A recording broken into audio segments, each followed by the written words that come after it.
Bonjour à tous. En ce dimanche de Pâques, alors on voudrait commencer par ces quelques chants de louange et d'adoration pour élever Jésus-Christ, le ressuscité. Ce jour de l'histoire où tout a changé pour nous, c'est ce jour où il est venu à la croix mourir pour nos péchés. Oh, quel jour de joie! Oh, happy day!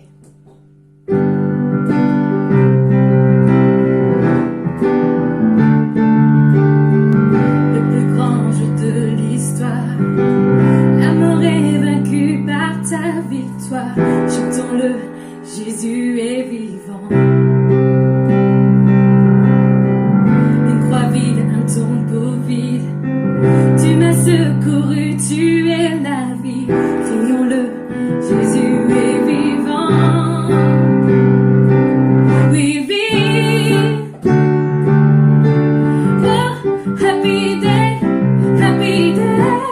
Tu as pris mon péché. Oh, happy day, happy day. Oui, tu as tout changé. Et je suis transformée.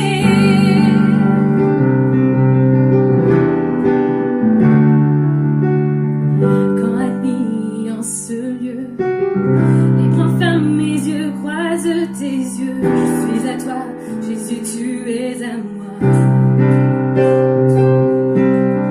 Joie sans fin et paix parfaite, la douleur fait place à la fête. Célébrons, Jésus est vivant. Oui, oui. Oh, happy day, happy day. Tu as pris mon péché. Oh, happy day, happy day.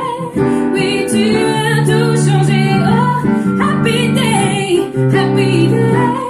Tu as pris mon péché. Oh, happy day, happy day.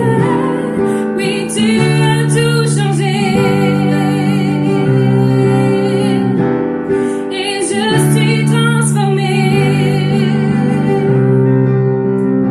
Quel merveilleux jour. Oh, c'est un jour merveilleux. C'est vraiment merveilleux. Car tu m'as sauvé. Oh, c'est un jour merveilleux. C'est un jour merveilleux. Jésus. Oh, happy day, happy day. Tu as pris mon péché. Oh, happy day, happy day. Oui, tu as tout changé. Oh, happy day, happy day. Tu as pris mon péché. Oh, happy day, happy day. Oui, tu as tout changé. Et je suis transformée. Et je suis transformée. Merci parce que cela a été possible, parce que tu es venu tu as quitté ton ciel et tu es venu sur terre pour nous.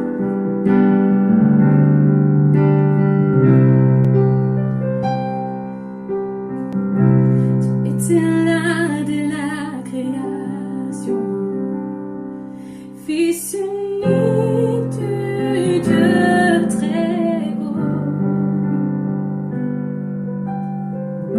Les mystères de ta gloire révélés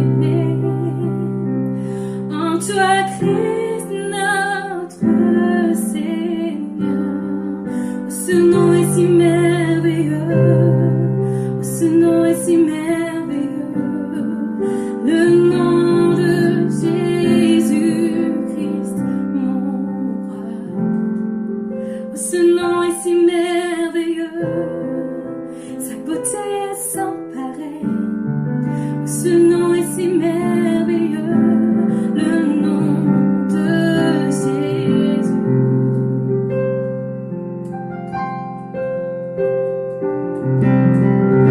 Tu n'as pas voulu les cieux sans nous. Alors Jésus, tu es venu.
ce nom est victorieux, le nom de Jésus-Christ, mon roi. Ce nom est victorieux, sa puissance est sans pareil. Oh, ce nom est victorieux, le nom de Jésus. Oh, ce nom est victorieux, le nom de Jésus.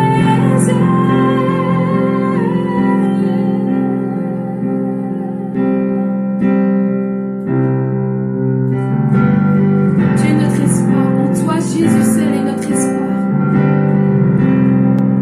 En Jésus seul est mon espoir, lui ma lumière, ma force, mon chant, pierre angulaire, solide rempart, même dans l'orage devient violent. Oh, quel amour, oh, quelle paix, les luttes cessent, la peur se tait, mon réconfort, mon plus grand bien, dans l'amour du Christ, je me tiens.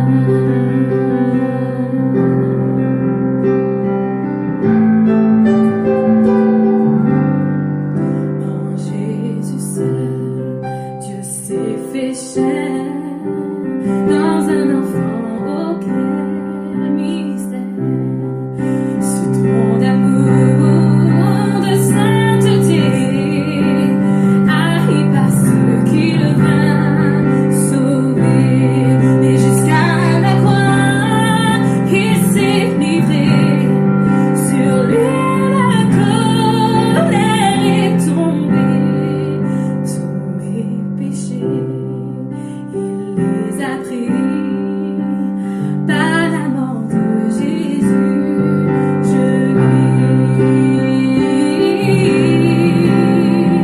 Tu es ressuscité, et tu vis aujourd'hui.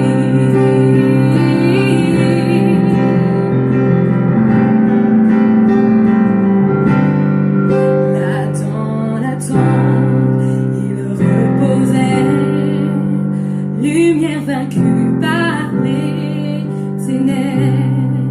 Quel jour glorieux, il apparaît, d'entre les morts il se relève, et sur ma vie, par sa victoire, le péché perd tout son pouvoir. Il est à moi, je suis à lui, racheté par le sang du Christ, racheté par le sang du Christ, il est ressuscité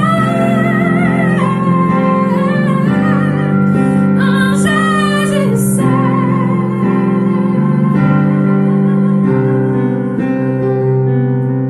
Merci pour ton sacrifice et ton amour. Nous voulons encore nous souvenir en ce jour de ce que tu as fait, ce que tu as accompli pour nous, par amour. Nous allons écouter maintenant la prédication, la parole de Dieu, la vérité sur qui est Christ Jésus.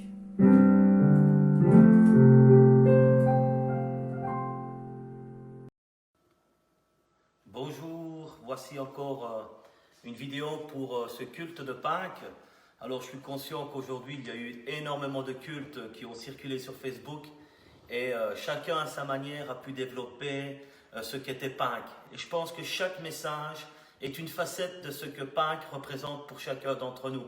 Alors sans plus attendre, j'aimerais lire un texte avec vous qui se trouve dans l'évangile de Luc au chapitre 24, bien sûr sur la Pâques, la résurrection. Et dans Luc 24, il est dit ceci: le premier jour de la semaine, les femmes se rendirent au sépulcre de grand matin, portant les aromates qu'elles avaient préparés. Elles trouvèrent que la pierre avait été roulée de devant le sépulcre. Et étant entrées, elles ne trouvèrent pas le corps du Seigneur Jésus. Comme elles ne savaient que penser de cela, voici deux hommes leur apparurent en habits resplendissants, Saisies de frayeur, elles baissèrent le visage contre terre, mais il leur dit, « Pourquoi cherchez-vous parmi les morts celui qui est vivant? Il n'est point ici, mais il est ressuscité. Amen. » Vraiment une parole très encourageante pour nous ce matin, où on peut vraiment glorifier le nom du Seigneur par rapport à ce qui s'est passé. Il est ressuscité, il est vivant. Alors la résurrection est vraiment le plus grand des événements de la Bible à mon sens. C'est l'apothéose de quelque chose que personne n'attendait.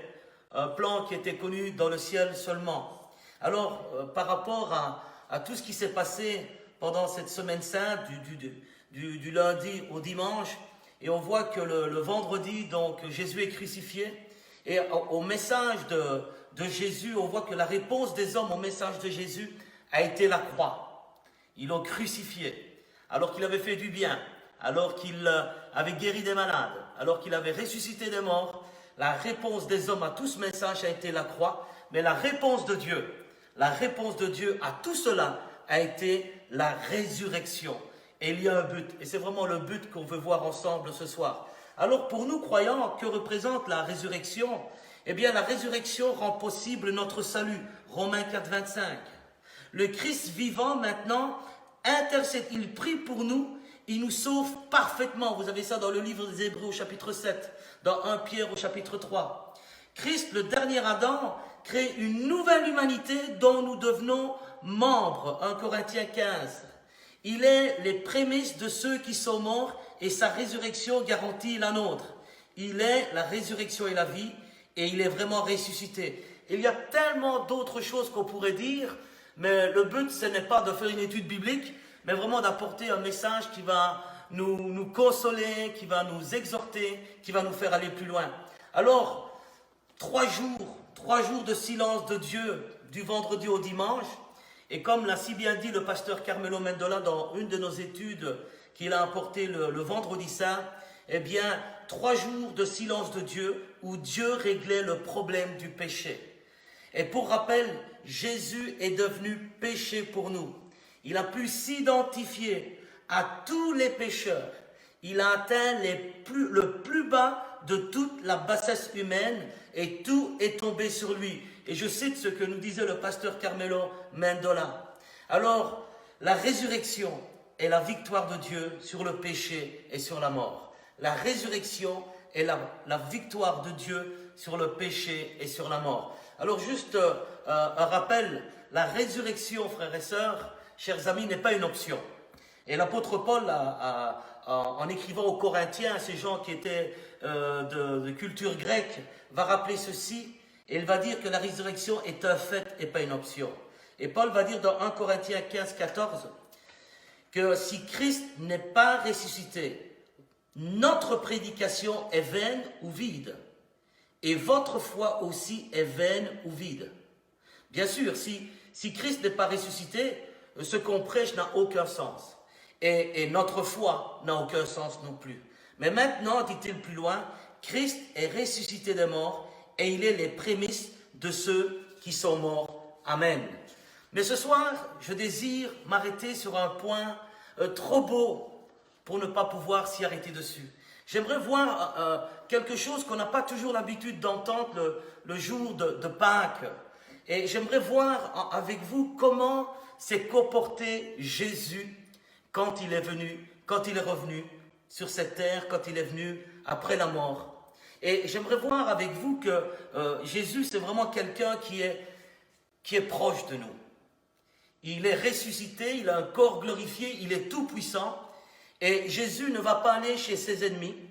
Il ne va pas aller au Sanhédrin en disant, voilà, vous êtes trompés, j'étais bien le Messie. Il ne va pas aller trouver Pilate en disant, Pilate, tu t'es lavé les mains, mais regarde, c'est moi le Messie, je suis ressuscité. Non, il ne va pas aller vers ces gens-là, mais Jésus va aller vers des gens qui, pour nous, on n'aurait plus jamais été vers eux. Jésus va aller vers ses amis, il va aller vers ses disciples. Alors la Bible nous dit qu'il va voir une femme au cimetière qui pleure, Marie-Madeleine. Il va voir 2 gars qui partent déçus sur le chemin d'Emmaüs. Il va rencontrer un groupe de disciples qui retournent à la pêche. Et qu'est-ce qu'il va faire? Il va même leur préparer un petit déjeuner. Il va faire un tête-à-tête avec l'apôtre Pierre. Et pourtant, dans Matthieu 26, 56 et l'évangile de Marc le note aussi, tous les disciples l'avaient abandonné et tous avaient pris la fuite. Et on voit vraiment ici que Jésus, lui, va quand même aller vers ses amis. Des gens qui ont douté de lui, des gens qui l'ont renié, des gens qui l'ont abandonné. Et ce qui est extraordinaire, c'est de voir, frères et sœurs, que Jésus va rester 6 semaines avec eux, venant et partant 6 semaines avec eux. Alors, il y a tellement de choses qu'on pourrait dire, mais j'aimerais m'arrêter sur 3 épisodes des apparitions de Jésus. 3 apparitions, mais réelles. Et je voudrais vraiment zoomer sur la vie de 3 personnages et voir comment Jésus va démontrer toute son affection. Il va démontrer tout son amour. Toute la psychologie de Jésus va se voir aussi dans un épisode. Et tout ça dans un seul but, relever, fortifier, affermir ses disciples qui étaient découragés, qui étaient perdus, qui étaient dans la tristesse. Pour eux, tout était fini, on va le voir. Et le premier personnage, brièvement, c'est Thomas. Et contrairement à ce que l'on pense, Thomas ne doute pas. Il n'est pas dit qu'il doutait, mais c'est pire encore. La Bible dit qu'il ne croit pas. Même avec les témoignages des disciples qui vont dire que Jésus est ressuscité, qui l'ont vu, il ne va pas croire. La première apparition où Jésus vient dans la chambre, les disciples vont parler avec Jésus et les disciples vont dire à Thomas qui n'était pas là, tu sais, Jésus est ressuscité, on l'a vu. Et regardez ce que va dire Thomas dans Jean 20, 25, si je ne vois pas ses mains, la marque des clous, si je ne mets pas mon doigt dans la marque des clous, je ne croirai pas. Je ne croirai pas. C'est quelque chose de fort. Il est là, il dit, je ne vous crois pas. Je ne vous crois pas. Pour moi, Jésus n'est pas ressuscité. Et quand Jésus va revenir dans la chambre haute, quand Jésus va venir dans cette pièce, la première chose qu'il va faire, c'est dire la paix soit avec vous, comme la première fois. La paix soit avec vous. Et Jésus, c'est l'homme de la paix. L'homme de la paix. Et directement, regardez quel amour. Thomas disait il y a quelques jours encore, je ne croirais pas. Et Jésus aurait pu lui dire, en venant dans cette pièce, en disant, Thomas, mais pourquoi tu es incrédule? Thomas, pourquoi tu ne crois pas? Pourquoi tu n'as pas cru tes amis? Pourquoi tu ne les as pas crus? Non. Directement, il ne va vraiment pas le condamner. Mais Jésus va directement vers lui. Et frères et sœurs, il va lui dire tout simplement, avance ton doigt. Ok Thomas, vas-y, avance ton doigt, touche-moi. Mets tes doigts dans les plaies de mes mains. Mets tes doigts sur le côté, regarde, touche-moi. Et ne sois plus incrédule, mais crois.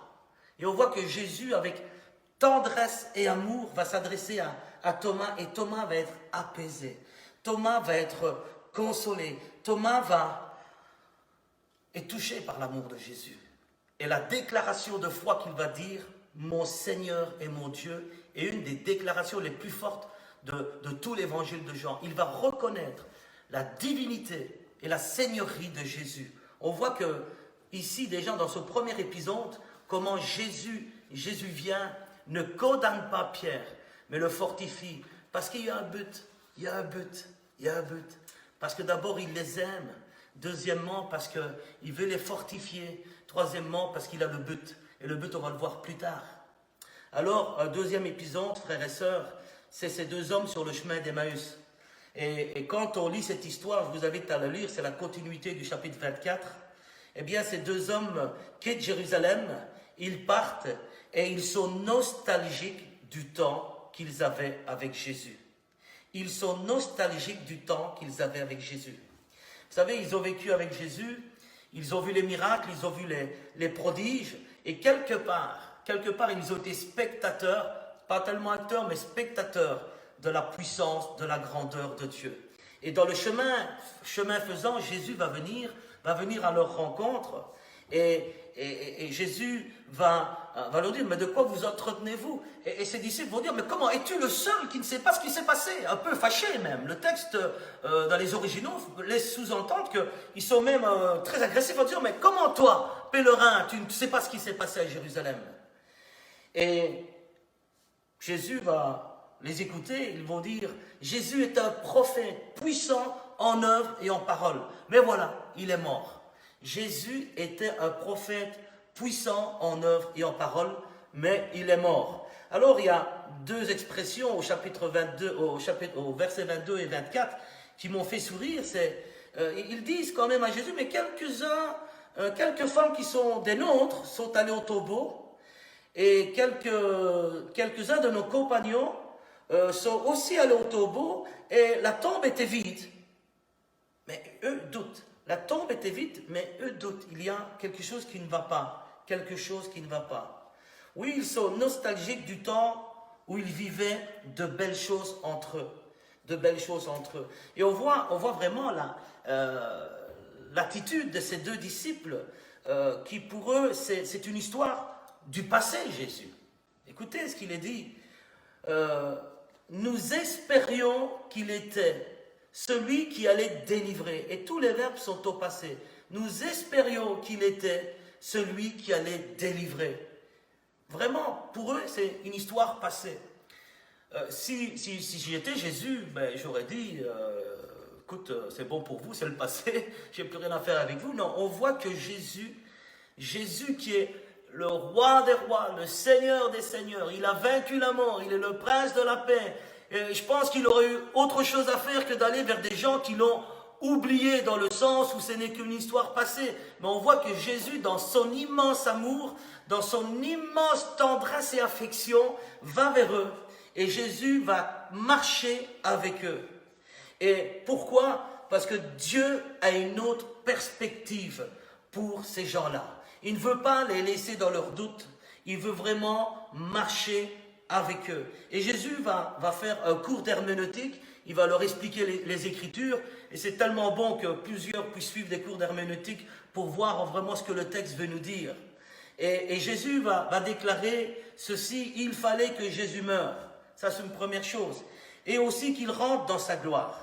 Et en verset 27 de l'évangile de Matthieu au chapitre 24, il est dit qu'il est question de tout, dans toutes les Écritures de Jésus. Et quand Jésus va leur expliquer les Écritures, il se passe quelque chose dans leur cœur. Mais c'est plus loin qu'on le voit dans l'histoire. Il va y avoir comme un réveil. Et chemin faisant, ils arrivent peut-être à leur maison. Et là, qu'est-ce qui se passe? Ils vont dire une parole extraordinaire: reste avec nous, car le soir approche. Et là, Jésus va rester avec eux. Je fais court l'histoire. Jésus va rester avec eux. Et qu'est-ce qui va se passer? Eh bien, Jésus va rompre le pain. Et quand il rompt le pain, certainement que les manches de sa rampe se sont levées. Ils ont vu les mains percées, les poignets qui étaient percés. Alors, il aura fallu que Jésus vienne marcher avec eux, qu'il l'écoute dans leur déception, qu'il leur explique les Écritures, qu'il mange avec eux. Vous voyez, Jésus n'est pas resté 3 minutes avec eux. C'était une certaine distance assez longue. Jésus a vraiment pris du temps pour ces deux pour qui cette histoire était du passé. Et rien ne semble dire qu'ils avaient même compris les Écritures, mais il y avait quelque chose qui brûlait dans leur cœur, c'est ce qu'ils vont dire. Alors, frères et sœurs, sa présence va changer vraiment la donne. La présence de Jésus va changer la donne. Et frères et sœurs, juste une parenthèse, aussi longtemps que nous avons les yeux fixés sur les circonstances de notre vie, eh bien, on va négliger l'essentiel. Et quand on vit sa présence, eh bien, il y a quelque chose qui se produit. Et cette histoire nous parle de deux hommes qui vont faire marche arrière, qui vont retourner. Et quand on rencontre Jésus, eh bien, c'est vraiment ce qui se passe dans notre vie. On fait marche arrière avec cette ancienne perspective et on se dirige vers la nouvelle perspective que Dieu a pour nous. Ils retournent à Jérusalem, là où étaient les disciples. Ils vont témoigner. Ils vont dire, il est vraiment ressuscité. Ils vont même dire que Pierre avait raison. Ils croient le témoignage. Et qu'est-ce qui se passe à ce moment-là, frères et sœurs? Quand ils reviennent à Jérusalem, quand ils témoignent, quand ils attestent la véracité du témoignage de Pierre, Jésus vient. Jésus vient là aussi. Et chaque fois que nous sommes réunis en son nom, il est là. Il est là. Jésus vient et il dit, ma paix soit avec vous. Waouh! Thomas, il n'a pas été condamné. Ces deux hommes sur le chemin d'Emmaüs ne sont pas condamnés. Bien au contraire, ils ont droit à une étude biblique personnelle de Jésus par rapport aux Écritures. Alors, pour aller plus loin dans ce message, j'aimerais vous partager quelque chose qui a touché mon cœur. Ça fait une semaine que je prépare ce message qui est dans mon cœur et je voudrais vraiment apporter quelque chose qui nous montre que Dieu veut aller plus loin avec nous. Église de Halle, Dieu veut aller plus loin avec nous. Église de Halle, Dieu ne veut pas qu'on regarde les circonstances de la vie seulement. Il y a plus, il y a plus. Alors, j'ai été frappé de... plusieurs certainement ont vu cette interview du pasteur Claude Houd de l'église Nouvelle Vie au Canada. Et on lui a posé la question, et on lui a dit, mais pourquoi tout ce qui se passe? Pourquoi cette pandémie? Pourquoi tous ces problèmes? Et j'ai été frappé parce que ça m'a retourné, parce que je me suis dit, mais c'est vrai. Et ça allait vraiment dans le sens du message que je voulais préparer aujourd'hui. Ça m'a confirmé, ça m'a réconforté aussi. Et Claude Houd va dire ceci, il y a plusieurs aspects théologiques au pourquoi de ce qu'on vit. Et je ne vais pas m'étaler là-dessus, hein, mais voici ce qu'il dit. Mais pour moi, la véritable question n'est pas le pourquoi, mais le pourquoi. Qu'est-ce qui va se passer? Qu'est-ce qu'on doit faire? Et dans quel but cette situation est là? Et pour faire court, voici ce qu'il dit, la récolte ou le réveil est plus important que les raisons. Le pourquoi interminable, les pourquoi interminables risquent d'étouffer l'action de Dieu. Ces pourquoi vont nous rendre aveugles à ce qu'il a fait et il fera. Et c'est vrai que si on s'arrête au pourquoi, et avec tout le respect que j'ai, avec tout mon empathie par rapport à ceux qui sont dans la souffrance, dans la douleur, dans le deuil, mais combien c'est vrai que, et je relis, les pourquoi interminables risquent d'étouffer l'action de Dieu. Elle nous rend aveugles à ce qu'il a fait dans le passé et ce qu'il fera. Il va citer le psaume 46 et il va dire « Dieu est une aide très présente dans les difficultés ». Et il va citer ce psaume où il dit « Il y a un fleuve de vie qui va bénir les nations, la nation de Dieu ». Qui va bénir la nation de Dieu. Et Dieu, à travers ce fleuve, veut qu'on puisse communiquer cette bonne nouvelle de Jésus-Christ. Et il dit, ce sont ces mots, et je trouve avec beaucoup de sensibilité, eh bien, sans manquer de sensibilité pour ceux qui souffrent. Mais nous sommes là, nous sommes à l'affût de ce que Dieu va faire à travers cette situation pour rejoindre les multitudes. Et je crois aussi que notre but en tant qu'Église n'est pas de nous morfondre. Il faut pleurer avec ceux qui pleurent, il faut réconforter ceux qui sont dans l'abattement, mais nous avons une mission. Et c'est à travers ce dernier personnage que j'aimerais voir l'attitude de Jésus. Jésus avait un but. Et il a un but avec ta vie. Il a un but avec l'église de Halle. Il a un but avec tous les enfants de Dieu qui sont dispersés dans le monde. Nous sommes la lumière du monde. Nous sommes le sel de la terre. Nous sommes ceux qui pouvons apporter de l'espoir là où il y a du désespoir. Frères et sœurs, à travers l'exemple de Pierre, ce troisième personnage qui a renié Jésus.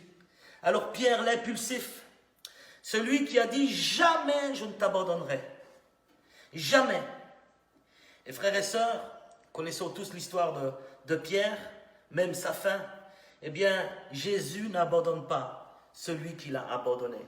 Jésus n'abandonne pas celui qui l'a abandonné.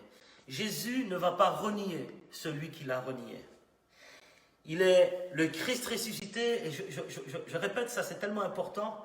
Tout pouvoir lui a été donné, et il va vers Pierre. Il va vers Pierre. Ce texte m'encourage énormément, énormément. Jésus va user avec Pierre d'un amour et d'une finesse extraordinaire.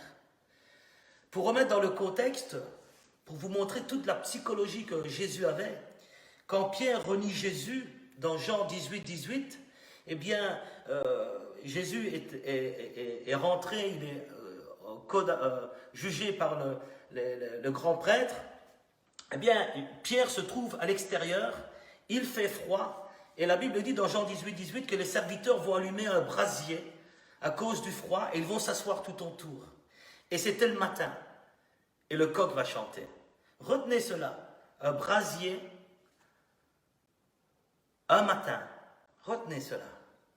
Quand Jésus va ressusciter, eh bien, on voit cet épisode de Pierre et de Jésus, et dans l'évangile de Jean au chapitre 21 et au verset 9, et là, l'apôtre Pierre est retourné pécher, bizarrement, la déception, il retourne, il occupe ses pensées, il part, il prend avec lui ses amis, des disciples de Jésus aussi.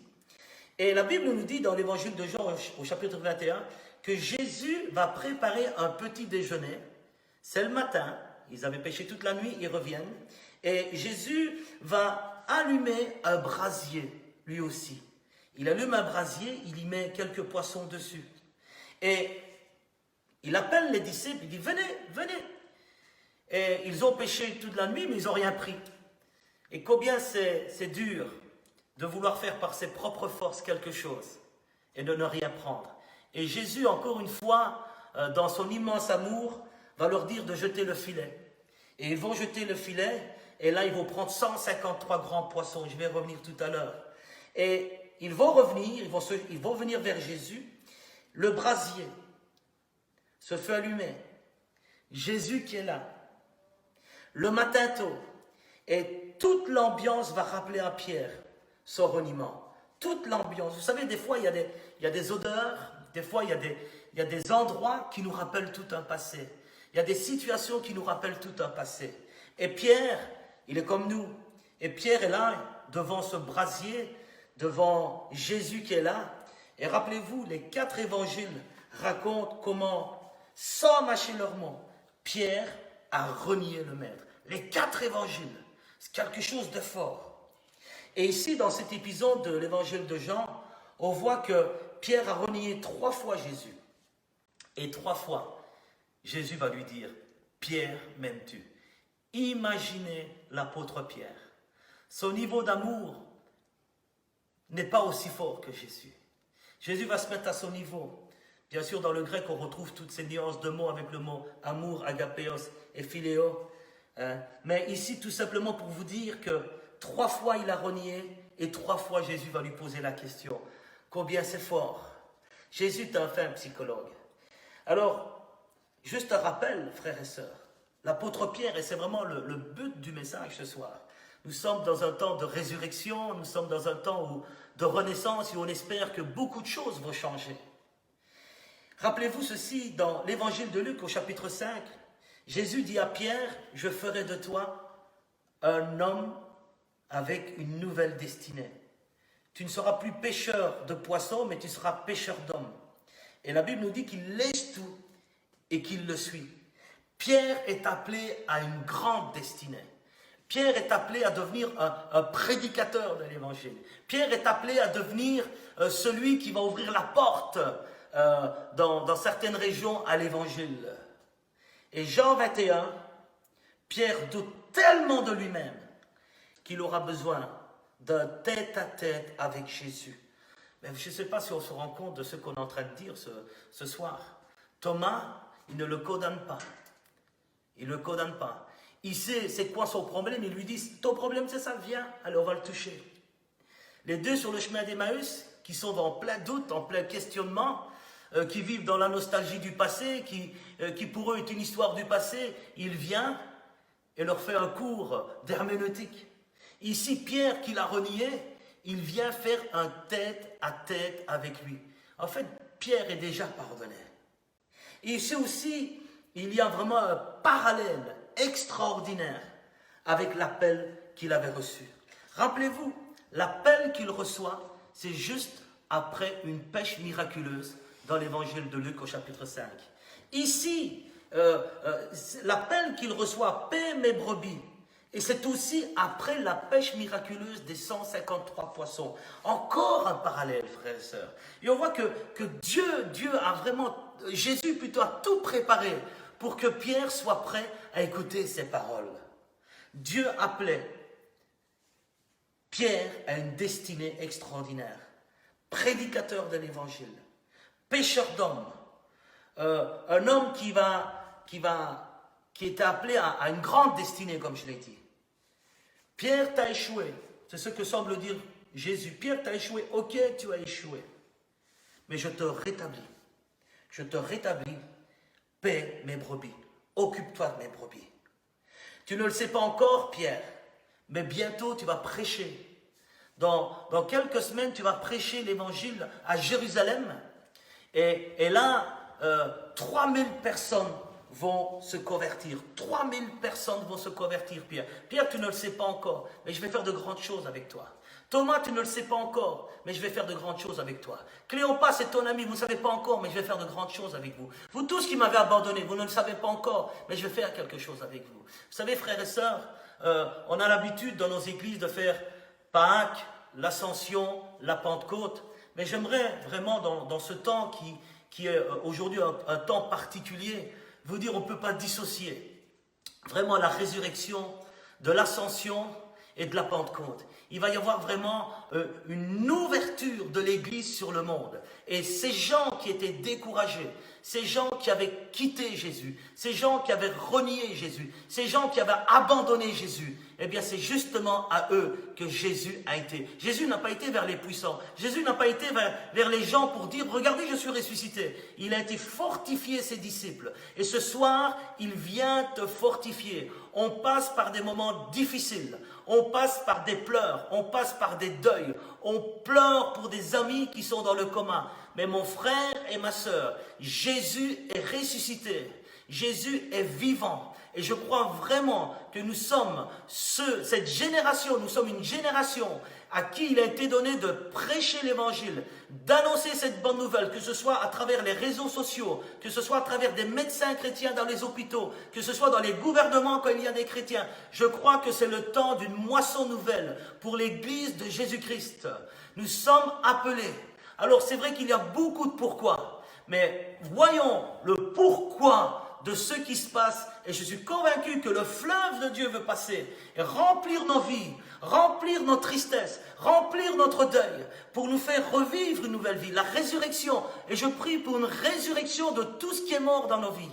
Je prie pour une résurrection de tout ce qui est sec dans nos vies. Je prie pour une résurrection de tout ce qui est négatif dans notre vie, pour recommencer. Alors toi qui as renié Jésus, toi qui as abandonné Jésus, toi pour qui c'est une histoire passée, c'est justement pour toi que ce message vient. Jésus est venu pour ceux qui l'ont oublié. Jésus est venu à la résurrection pour ceux qui l'ont abandonné, ceux qui l'ont trahi. Et il veut nous rétablir. Il veut nous donner une nouvelle chance. Il veut complètement changer la donne de nos vies. Il veut nous utiliser pour la gloire de Dieu. Alors, Église de Halle, allons de l'avant. Pleurons avec ceux qui pleurent. Mais n'oublions pas le mandat de Jésus-Christ. Soyons des témoins. Prêchons l'évangile. Témoignons et que toute la gloire revienne à Dieu. Amen.